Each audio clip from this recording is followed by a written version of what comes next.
¿Qué tal? ¿Cómo están? Bueno, hoy les he traído... Esperen que esto está desacomodado. No, está bien. Hoy les he traído una de las... Tal vez uno de los autores más importantes de la modernidad y de la época contemporánea también, que es Immanuel Kant. No hay mucha creatividad a esta altura. Le puse otro cuadrito, así que no pasa nada. Lo que me parece interesante en esta explicación, que como siempre la voy a dividir en dos, así puedo grabarlo mejor y ustedes pueden tomar mejor los apuntes y no se hace un video tan engorroso. En principio, ubicar a Immanuel Kant. Immanuel Kant es uno de los grandes pensadores de la modernidad del siglo XVIII puntualmente. Escribe varios libros muy contundentes. Uno de ellos es el que ustedes por lo general leen, que es Crítica de la razón pura, que no leen ustedes, sino digo, de donde se sacan buena parte de lo que se dice, sobre todo en filosofía, a raíz de lo que Immanuel Kant narra como filosofía del conocimiento.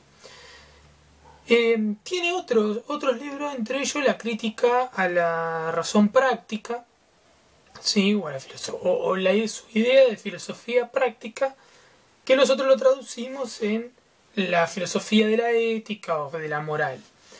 Immanuel Kant, ¿por qué es importante ubicarlo? Porque Immanuel Kant forma parte también de la tradición de pensadores que piensan de alguna manera el Estado como en esa tradición contractualista de los contractualistas, como Rousseau, como Hobbes, etc., como Locke.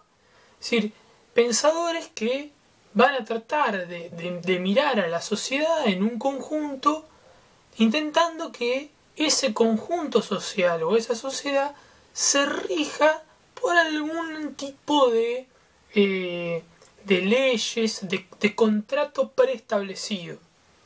Immanuel Kant, si bien no es un contractualista, porque no es un pensador de la filosofía política o de la ciencia política, sí es alguien que cuando va a hablar de la moral y de la ética, va a plantarse alrededor de alguna de estos postulados contractualistas, y yo no voy a hacer referencia porque si no nos vamos de foco. ¿Qué es lo que va a plantear Immanuel Kant? Immanuel Kant es el teórico de la ética del deber, diríamos. Ustedes saben que Immanuel Kant se maneja, o hay una contradicción en él, no una contradicción, pero sí una disputa entre lo que él piensa como aquello que podemos razonar y por lo tanto en ese razonamiento imaginar cosas, diríamos, absolutas, y lo que sucede en nuestro mundo físico concreto, empírico, ¿no? Que tiene cierta relatividad o cierta, no es del todo absoluto o permanente. Lo que va a plantear Immanuel Kant es un concepto para la ética, que es la idea de la conciencia moral. Él parte de la idea, como todos los pensadores de la ética, de que nuestros actos cotidianos son actos guiados de alguna manera por algún principio ético. Lo que Immanuel Kant va a decir, y en esto él va a ser muy práctico, muy conciso, es que en realidad, dice, nosotros no podemos, nuestra moral no puede actuar, nuestra moral que deviene de nuestra virtud de razonar o de nuestra capacidad de razonar, de pensar, de imaginar, no puede actuar con las leyes, diríamos, del mundo físico, es decir, no puede actuar con condicionamientos. Por lo tanto, nuestra conciencia moral tiene que ser sin condiciones y sin restricciones. Es decir, yo tengo que actuar de determinada manera sin pensar en que eso me va a beneficiar en algo o en que antes de hacer eso tiene que haber cierta condición o tiene que haber cierta cuestión previa. Por lo tanto, lo que va a decir Kant, la conciencia moral buena es la conciencia del deber, es decir, hacer lo que debo hacer, es decir, hacer algo porque debo hacerlo, no porque eso me va a traer amigos, amigas, amigues, no porque eso me va a hacer ganar dinero o porque me va a dar fama, sino porque debo hacerlo. Esta conciencia hay que entenderla desde ese punto de vista. Kant no imagina, digamos, a la ética como algo que puede ser solamente aplicado bajo desarrollo de ciertas virtudes y demás, sino que Kant dice justamente lo contrario, ¿sí? En función de la simple idea de razonar, todos podemos tener una conciencia moral del deber. ¿Qué es lo que Immanuel Kant dice sobre esta ética del deber? Que está guiada por algo que él llama la buena voluntad. La buena voluntad la traduce en algo que decíamos antes, que es que solamente detrás de una buena voluntad lo único que hay es el fin para el cual yo lo persigo. Y ese fin del acto de buena voluntad no es un fin en función del objetivo de ese acto, sino es un fin mayor, una especie de fin último o un fin superior, ¿sí? Hay un fin superior, dice Kant, que es el deber. El deber no solo para conmigo mismo, sino para con el resto. Voy a poner un ejemplo para que se entienda esto. Si yo, digamos, como persona digo, bueno, voy a poner el ejemplo que ustedes por ahí se van a encontrar en la lectura, o podemos encontrar. Si yo me encuentro, supongamos, con alguien que está herido en la calle, que ha sufrido un accidente y está herido en la calle, y yo le puedo dar los primeros auxilios. Y Immanuel Kant lo que va a decir es que yo lo debo hacer. Ahora, ¿por qué lo debo hacer? Porque lo debo hacer, dice Kant. Es decir, porque hay algo que me indica que yo lo debo hacer.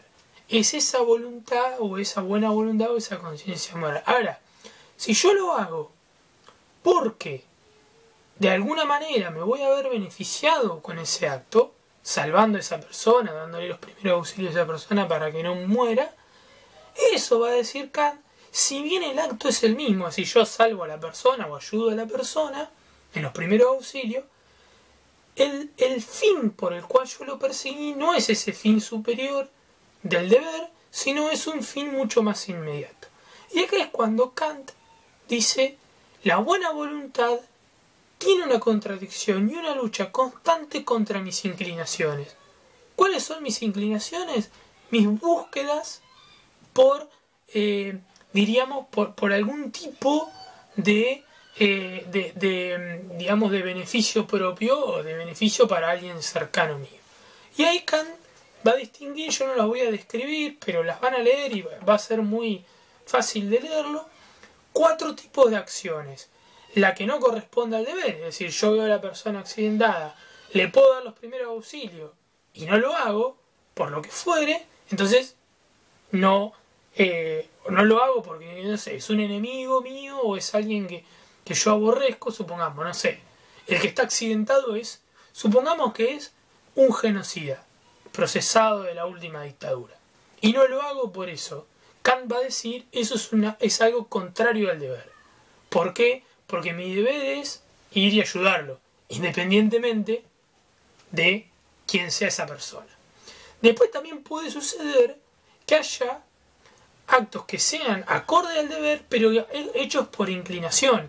Es decir, yo lo hago porque de alguna manera me voy a beneficiar, ¿sí? Y supongamos que la persona a la que salvo es alguien a la que yo le debo dinero. Por lo tanto, yo puedo pensar que al salvarlo me va a perdonar la deuda. O al revés. O es alguien que me debe dinero a mí y por lo tanto yo lo salvo para que después me pague. Eso, dice Kant, es algo que es acorde al deber porque yo lo estoy salvando, pero lo estoy usando como un medio para un fin que es propio de mis inclinaciones o mis pretensiones. El acto bueno por naturaleza es aquel en donde yo salvo a esa persona, independientemente si es un genocida de la última dictadura, o si es alguien que me debe dinero o al cual yo le debo dinero, independientemente de mis inclinaciones. Es decir, lo hago porque lo hago. Vamos a poner por caso que es alguien que yo ni conozco, ni sé quién es, y lo hago igual. Eso, dice Kant, es algo acorde al deber y hecho por el deber. ¿Por qué? Porque no hay ninguna inclinación de por medio. ¿Sí? Corto acá. En la segunda parte hablamos sobre cómo dice Kant que es el deber o cuáles son las guías para el deber.